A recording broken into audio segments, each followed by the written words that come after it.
Gostaria de convidar aqui à frente o pastor Daniel Simoncelos. O pastor Daniel é um amigo da nossa igreja, querido companheiro nosso, tem nos ajudado desde os nossos primórdios aqui e planta uma igreja presbiteriana Esperança, no bairro de Santa Lúcia, em Vitória. Não é isso, pastor? Então, que Deus abençoe. Gostaria de orar pelo senhor. Louvado e eterno Deus, nós oramos pela vida do teu servo e pedimos a graça, a bênção de Deus sobre a sua vida, para que ele tenha toda a autoridade do Senhor para a transmissão da tua palavra, do poderoso evangelho de Jesus Cristo, e que isso seja vida para a tua igreja, e que cada um de nós aqui, os irmãos conectados, sejam transformados pelo poder da tua palavra. Usa assim o teu servo, oramos em nome de Jesus. Amém. Graças a Paz, queridos. Muito bom estar com os irmãos. Mais uma vez, hoje cedo estivemos juntos e eu quero compartilhar com os irmãos nessa noite um texto da Palavra de Deus que está lá no livro de Efésios, capítulo de número 4. Nós leremos dos versos 25 a 32. O tema da mensagem dessa noite é: não dê lugar ao diabo. Não dê lugar ao diabo. Efésios capítulo 4, versos 25 a 32, diz assim a santa palavra do Senhor: por isso, deixando a mentira, fale cada um a verdade com o seu próximo, porque somos membros uns dos outros. Irai-vos e não pequeis. Não se ponha o sol sobre a vossa ira, nem deis lugar ao diabo. Aquele que furtava, não furte mais. Antes trabalhe fazendo com as próprias mãos o que é bom, para que tenha com que acudir ao necessitado. Não saia da vossa boca nenhuma palavra torpe, e sim unicamente a que for boa para edificação, conforme a necessidade, e assim transmita graça aos que ouvem. E não entristeçais o Espírito de Deus, no qual fostes selados para o dia da redenção. Longe de vós toda amargura, e cólera, e ira, e gritaria, e blasfêmias, e bem assim toda malícia. Antes, sede uns para com os outros benignos, compassivos, perdoando-vos uns aos outros, como também Deus em Cristo vos perdoou. Não dê lugar ao diabo. Queridos, quando Deus cria a humanidade, nós temos o relato de Gênesis, e a ênfase do livro de Gênesis é mostrar, de fato, a criação do mundo visível. Não há qualquer ênfase em mostrar a criação do mundo invisível. Não há o relato da criação dos anjos, não há o relato da queda de Satanás. Entretanto, houve a queda de Satanás, antes ali da gente chegar em Gênesis 3. Então, entre Gênesis 1 e 2, nós temos a queda de Satanás ali no mundo invisível. Entretanto, a ênfase está na criação do mundo visível. Deus cria todas as coisas. E ao criar todas as coisas, Ele, no sexto dia, a última coisa que Deus cria desse mundo visível é o homem e a mulher. E Ele os cria à sua imagem e semelhança. E o propósito de Deus ao criar o mundo visível é de criar um templo. Ok?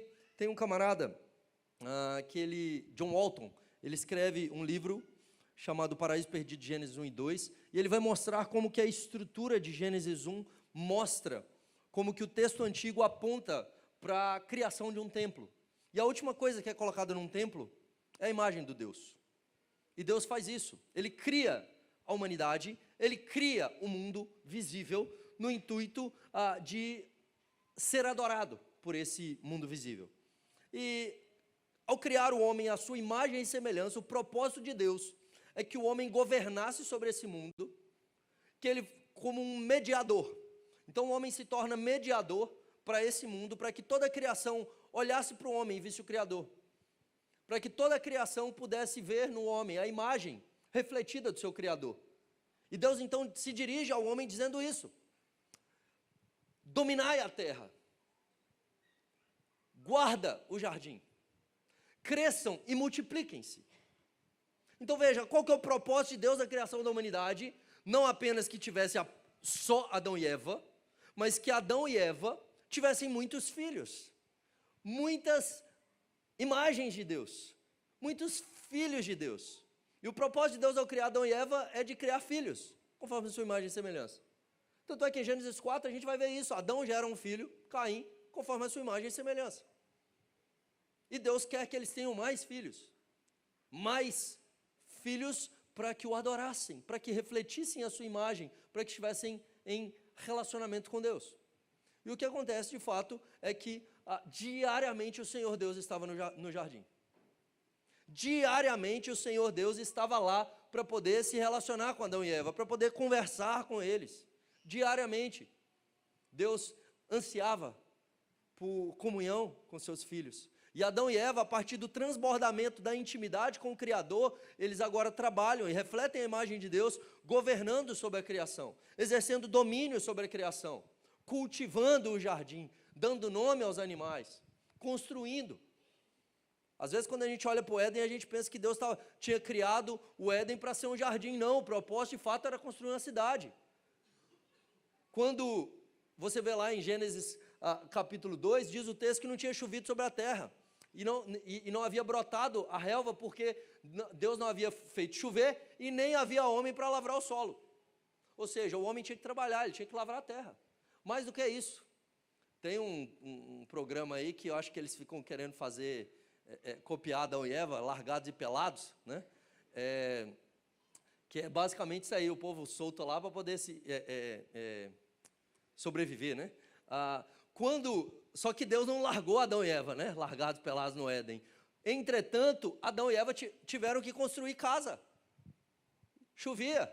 Eles não moravam debaixo de uma árvore, não era Tarzan. Eles construíram casa.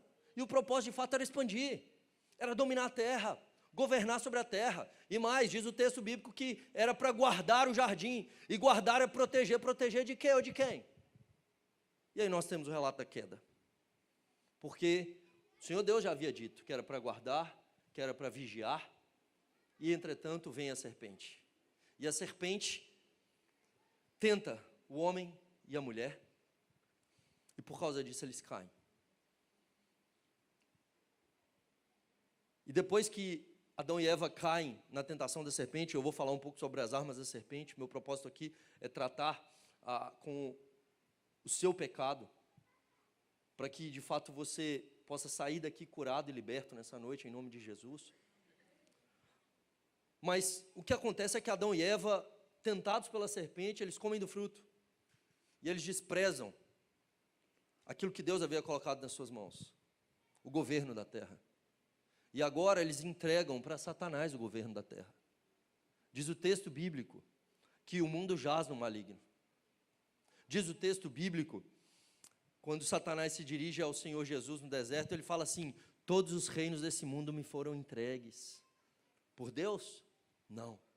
Adão e Eva desprezam, e por causa disso, agora Satanás usurpa a terra, e agora ele constrói o seu império de escravidão, de morte, de enfermidade, de destruição. O homem cai e se torna um escravo do pecado e da morte. Mas o que acontece?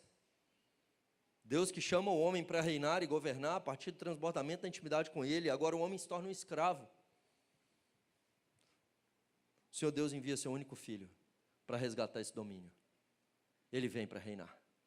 Ele vem como o segundo Adão, para nos resgatar do império das trevas, nos transportar para o seu reino. Ele vem inaugurando esse reino dos céus. É chegado o reino dos céus. Ele vem agora e amarra aquele que é o valente. Ele é o mais valente, que amarra o valente. Ele é aquele que vence na cruz do Calvário, retoma domínio e dá as chaves à igreja. Onde agora Cristo está reinando, Cristo venceu de uma vez por todas. Ele não luta mais contra Satanás, ele já derrotou Satanás, ele já pisou na cabeça de Satanás. Não há mais luta do Senhor Deus contra Satanás, não há. Ele já foi vencido e derrotado, mas ainda há luta. E a luta de Satanás não é contra Cristo, não é contra Deus, é contra a igreja. É contra mim e contra você. E nessa batalha contra Satanás, muitas vezes, nós entramos ingênuos.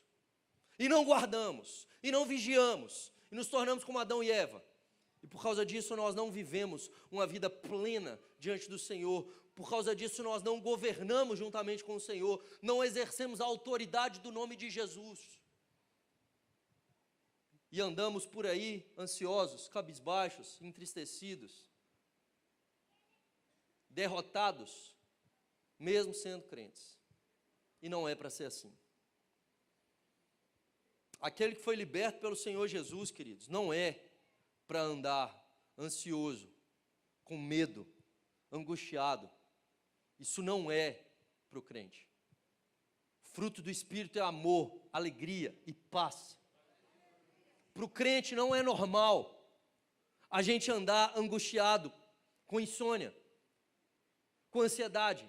Não é normal para o crente perder sempre na luta contra o pecado. Não é normal ter algum pecado que você sempre perde. Nessa área, você se tornou um escravo. Esse texto está falando sobre isso. 2 Coríntios capítulo 2, verso 11, Paulo vai dizer: para que Satanás não alcance vantagem sobre nós, pois não lhe ignoramos os desígnios. O que Paulo está dizendo? Existe uma batalha contra Satanás, ele está ao nosso derredor como um leão que ruge, aguardando um momento para quem ele possa devorar. Ele está falando da igreja, ele está falando dos filhos de Deus, a mim e a você, e nós não podemos ignorar os seus desígnios. E talvez haja pessoas aqui que estão perdendo essa batalha todo dia. Eu quero, meu amado irmão, minha amada irmã, nessa noite, por meio da palavra de Deus, te mostrar que em Cristo você é mais que vencedor. Que em Cristo você vence, é liberto para vencer o pecado e para glorificar a Deus.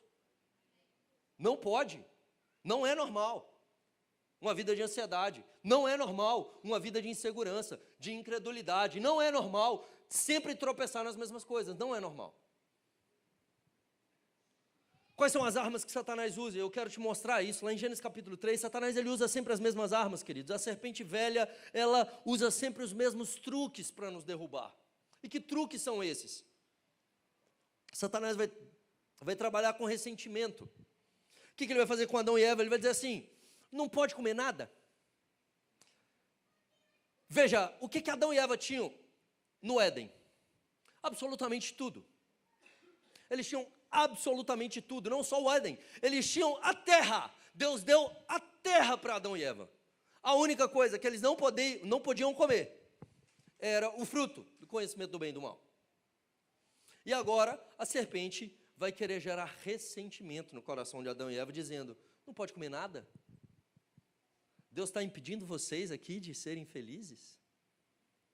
E ele coloca os olhos deles na árvore. É como se ele dissesse: essa árvore aqui é tudo que você precisa. Você não precisa de mais nada. Você precisa desse fruto. É no dia que você comer desse fruto que você vai ser feliz. Eles já eram plenos, satisfeitos, mas agora eles começam a se ressentir contra o Senhor.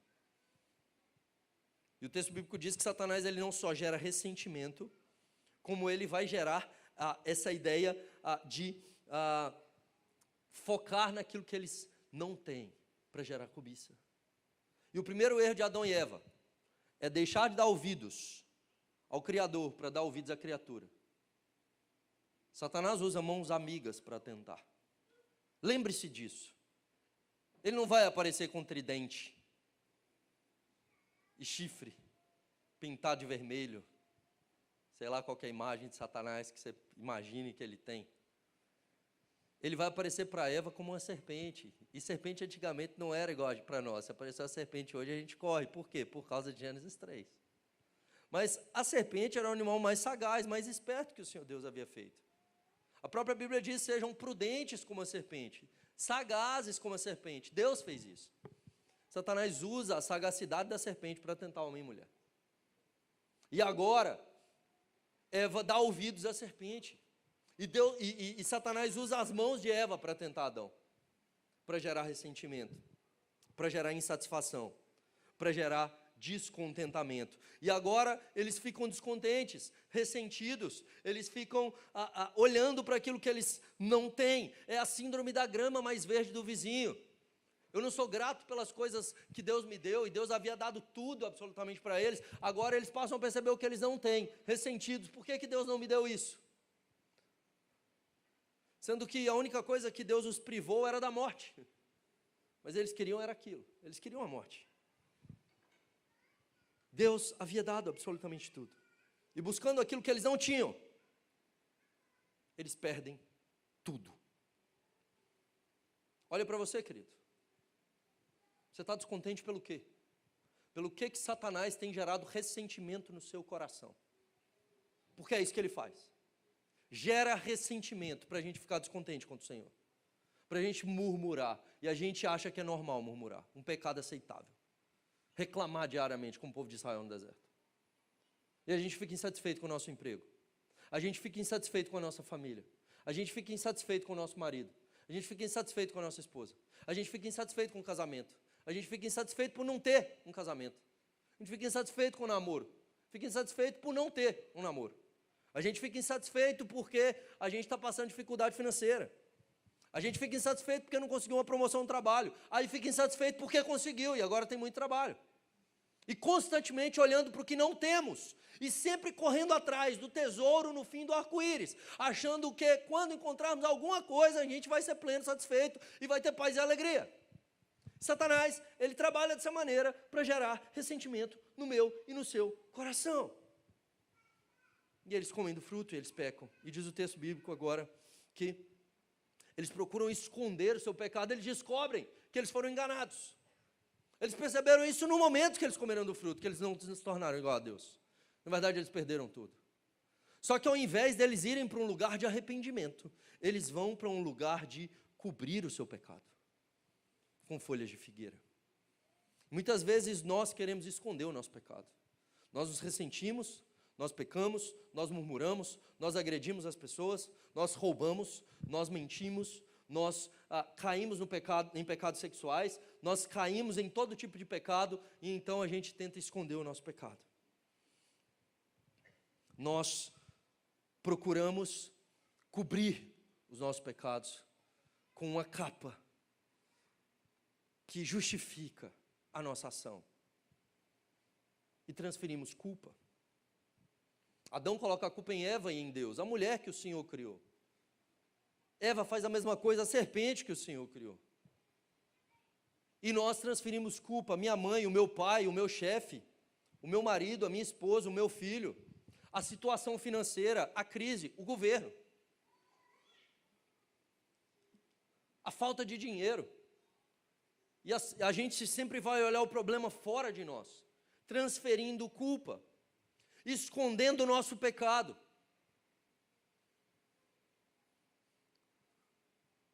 E querendo controlar todas as coisas.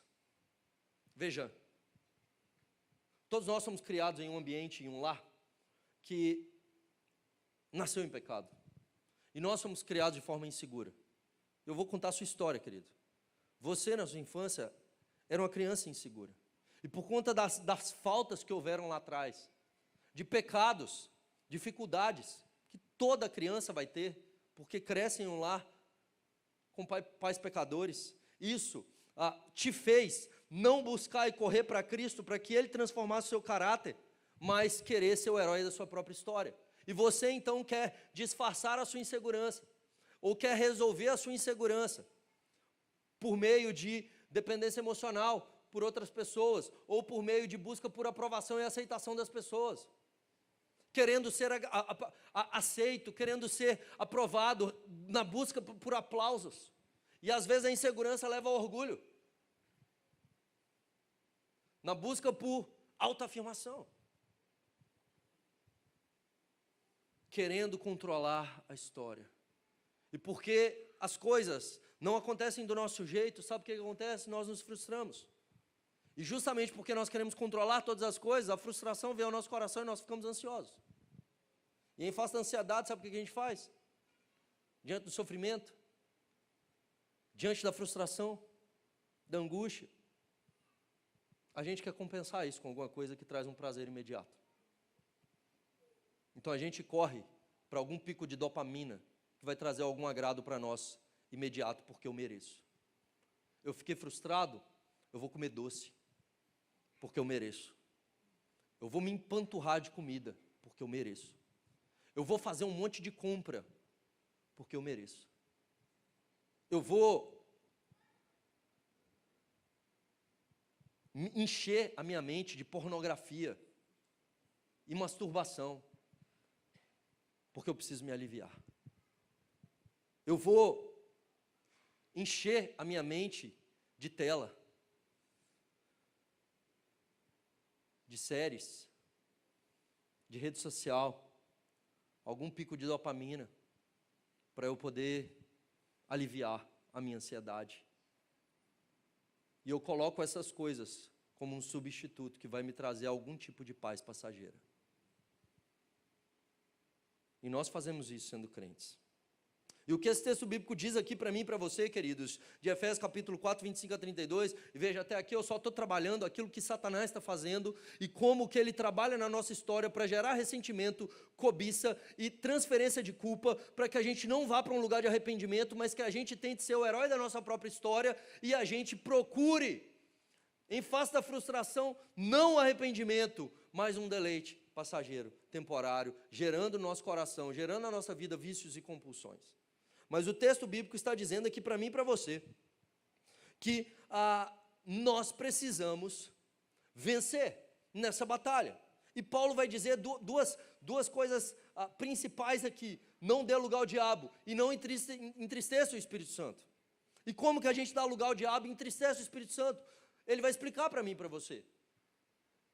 A maneira que a gente dá lugar ao diabo na nossa vida é quando a gente mente. E aqui ele não está falando de pecados pontuais, mas pecados contumazes, pecados que nós praticamos sem arrependimento.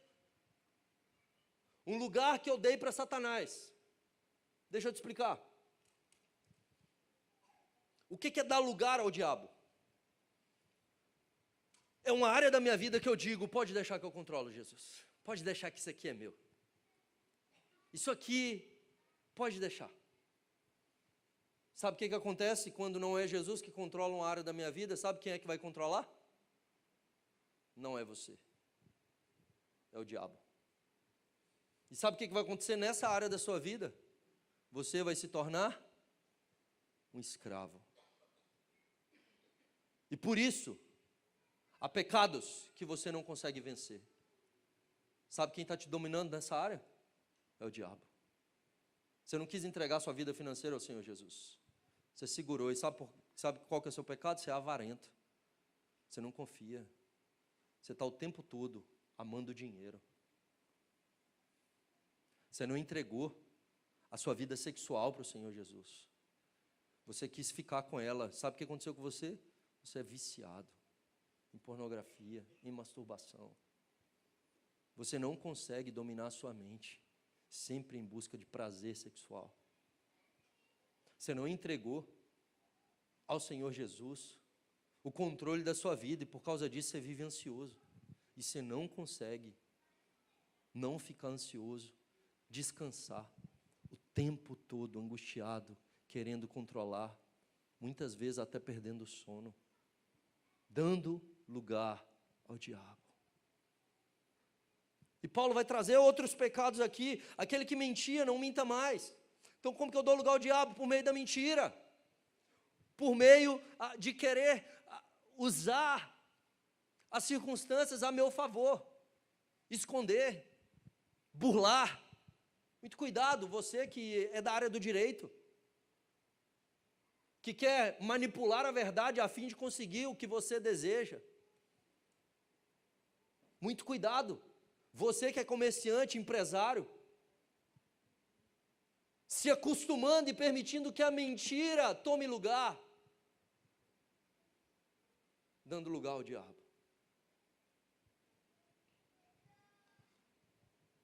Irai-vos e não pequeis, não se ponha o sol sobre a vossa ira.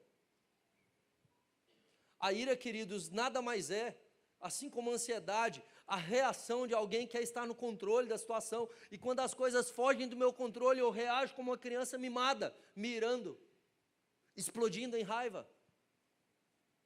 Porque nós desejamos controlar. O texto continua dizendo: aquele que furtava, não furte mais, antes trabalhe fazendo com as próprias mãos o que é bom, para que tenha com que acudir o necessitado. aquele que furtava, não furte mais. E o texto bíblico aqui está dizendo para mim e para você que nós precisamos entender o dinheiro como um servo, e não como aquele que controla. Aquele que furta é aquele que deseja o que é do outro. O diabo não pode ter lugar na sua vida financeira, querido. Pelo contrário. Aquilo que é meu pode ser seu. Eu trabalho não só para sustentar a minha família. Eu trabalho para poder acudir o necessitado. Não dê lugar ao diabo. Não saia da vossa boca nenhuma palavra torpe, se unicamente a que for boa para edificação conforme a necessidade. Paulo está dizendo aqui que eu posso usar minha boca para amaldiçoar. Palavra torpe aqui é essa palavra que não edifica, que destrói, que mata, que quebra o sexto mandamento, não matarás. E a gente usa a nossa boca para matar com constância, para criticar, para falar mal. E a gente acha que a maledicência, a fofoca, é normal, não tem problema. Logo que quer criticar, logo quer falar do outro pelas costas, dando lugar ao diabo. Não dê lugar ao diabo, querido. Usa a sua boca para abençoar. Abençoar seus filhos. Talvez você, na sua infância, foi ferido por causa de palavras e hoje fere. Você não vai dar em nada. Você é um burro.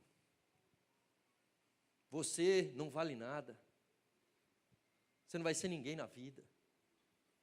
Palavras que ferem. Palavras que destroem. Se tornando boca de Satanás. E a gente empresta a boca para Satanás com certa constância, dando lugar ao diabo. Não. Que a nossa palavra seja a boa para edificação. Transmitindo graça aos que ouvem. Longe de vós a amargura, cólera, ira, gritaria, blasfêmias e malícia. E veja que agora ele vai dizer da raiz de amargura, a falta de perdão. Quando eu não perdoo, não sou perdoado, querido, eu dou uma brecha para Satanás enorme na minha vida. Quando eu não perdoo, eu me coloco numa posição de juiz, onde eu acho que essa pessoa não merece o perdão.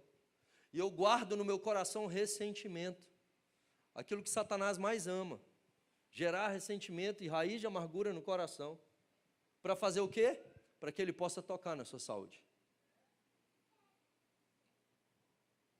E nós ficamos amargurados, e nós matamos o nosso coração, e nós desejamos o mal, e não vivemos o Evangelho. E ele termina dizendo, perdoando-vos, assim como Deus vos perdoou em Cristo Jesus. Quando eu não perdoo, eu dou lugar ao diabo. Deixa eu te explicar uma coisa que esse texto está dizendo para mim e para você, querido. Nós vivemos um cristianismo carnal, hipócrita, medíocre, derrotado, quando nós vivemos um cristianismo centrado em nós. E esse é o problema desse texto. Dar lugar ao diabo significa que nós decidimos, em áreas da nossa vida, assumir o controle. E esse foi o pecado de Adão e Eva. Qual foi o pecado de Adão e Eva? O desejo de ser Deus. E o seu e o meu pecado também é esse. Nós queremos ser Deus. Nós queremos assumir o controle. Nós queremos nos relacionar com Deus para que Ele faça as nossas vontades. E nós buscamos a Deus, e às vezes até damos o dízimo, e a gente vem na igreja no intuito de que Ele nos abençoe. E a gente quer que as coisas aconteçam do nosso jeito. E nós oramos e pedimos, e pedimos, e pedimos. E as nossas orações nada mais são do que uma lista de pedidos. Como crianças mimadas, buscando o Pai para que Ele satisfaça os seus desejos. Desejo de controle. Eu não estou dizendo que você não é salvo. Você creu em Cristo, mas você não chegou num nível de intimidade, de entender que você é filho. Não chegou num nível de ser cheio do Espírito Santo. não almejando e ansiando por posição, não almejando e ansiando por status, não ansiando e almejando por dinheiro, por riquezas, mas ansiando e almejando pela presença do Senhor, por intimidade com o Senhor Jesus, por ser parecido com Cristo, tomar a cruz e morrer por Ele e pelo meu irmão. Por isso nós vivemos um cristianismo medíocre, porque a gente quer estar no controle da nossa vida. A gente quer que as coisas aconteçam do nosso jeito. E quando as coisas não acontecem, nós ficamos ressentidos, frustrados contra o Senhor, ansiosos. Duvidando se de fato a vontade de Deus é boa mesmo, porque ela é diferente da minha. E damos lugar ao diabo, porque a gente quer controlar. Porque a gente quer estar no controle da nossa vida. E talvez você esteja vivendo o cristianismo assim, você no controle, pedindo para Deus riqueza, pedindo para Deus bênçãos materiais, pedindo para Deus status, pedindo para Deus para poder abençoar, buscando a face do Senhor para que Ele cure, para que Ele faça, para que aconteça. Veja, queridos, como filhos a gente pode pedir qualquer coisa para o Pai, o problema é quando a gente só faz isso. O problema é quando o nosso coração, o desejo dele não é a presença. Quando Moisés desce do monte de Jesus, e o Senhor Deus fala com ele, eu não vou com esse povo para a terra prometida, eu vou colocar vocês na terra prometida, mas eu não vou à frente de vocês. Moisés fala, não nos faça subir desse lugar se a tua presença não for conosco. Pouco importa a terra prometida, a terra que emana leite e mel, eu quero a tua presença, Senhor. Eu rogo-te que me mostres a tua glória. Nós precisamos entender, queridos, nós temos dado lugar ao diabo. E talvez nessa noite você precisa soltar e dizer, Deus, eu te entrego o controle da minha vida, e confessar o seu pecado diante do Senhor. Deus, tem misericórdia de mim, desse cristianismo que eu tenho vivido centrado no eu, nas minhas vontades, nos meus deleites, nos meus prazeres. Eu não tenho descansado no Senhor, eu tenho desconfiado da tua vontade. E eu fico ansioso quando as coisas não acontecem do meu jeito. Incrédulo. Ansiedade é o oposto à fé. Eu preciso descansar nele, entender que é Ele quem governa e controla a minha vida. E eu solto. Eu digo, Senhor, toma o controle, eu não quero ser mais o herói da minha história. Não é mais do meu jeito, Senhor. Eu não preciso de aprovação de ninguém. Eu não preciso de ser aceito por ninguém. Deixa eu te explicar uma coisa, querido. E talvez você está a vida inteira na busca por ser aprovado, por ser aceito, querendo trabalhar para poder ganhar dinheiro, para que as pessoas vejam que você deu certo, na busca por relacionamentos, nesse intuito de querer ser aceito. Você não precisa. Talvez você foi rejeitado lá atrás. O Senhor não te rejeitou, o Senhor te aceita. Nós não precisamos do olhar de mais ninguém sobre nós. Nós temos o olhar do Pai sobre nós. E sabe o que a gente precisa fazer? Esse é o ponto. A gente está numa religião tão centrada em nós que a gente está como aquele filho mais velho, achando que o Pai vai olhar para nós por causa da nossa performance, pelo que a gente faz. Buscando trabalhar e trabalhar e trabalhar, até não ter força mais, para quem sabe Ele me abençoe. Tudo que o Pai quer é seu coração. O Senhor Jesus já fez tudo na cruz. O Pai, Ele não quer o nosso esforço até a gente cair, esgotado, não. A obra do Senhor não é por força nem por violência. O fardo de Jesus é leve. A gente está fazendo a força do nosso braço, cansado, porque a gente criou um evangelho sem Jesus, que a gente está no centro. Nós precisamos soltar e dizer, Jesus, toma o controle. Pouco me importa. Deixa eu te explicar uma coisa, querido. O que você precisa além de Jesus para ser feliz hoje? O que você precisa? Deixa eu reformular a pergunta para você ver o ídolo do seu coração. O que você precisa hoje para ser feliz?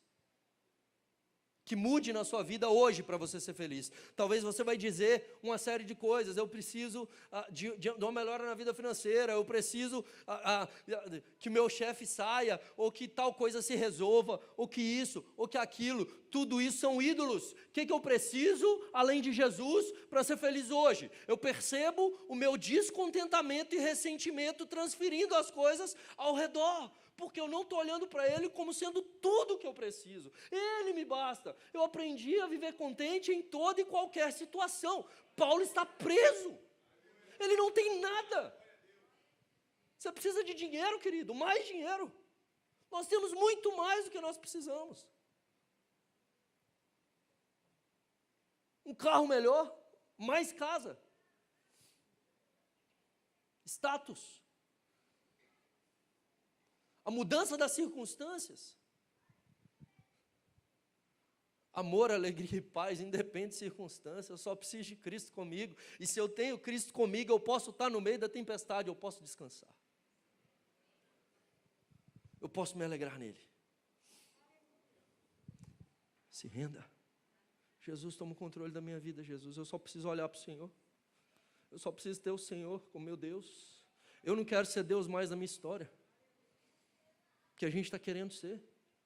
E por causa disso a gente está vivendo uma vida medíocre, cheia de ansiedade, cheia de enfermidades emocionais, depressão, angústia, desespero, insônia. Se livre do ressentimento. E talvez nessa noite você precisa perdoar alguém ou algo. Talvez você precise perdoar a antiga igreja de onde você veio. Talvez seu coração está muito ressentido. Você está se considerando melhor.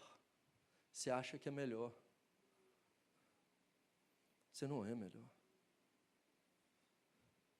Por pior que seja,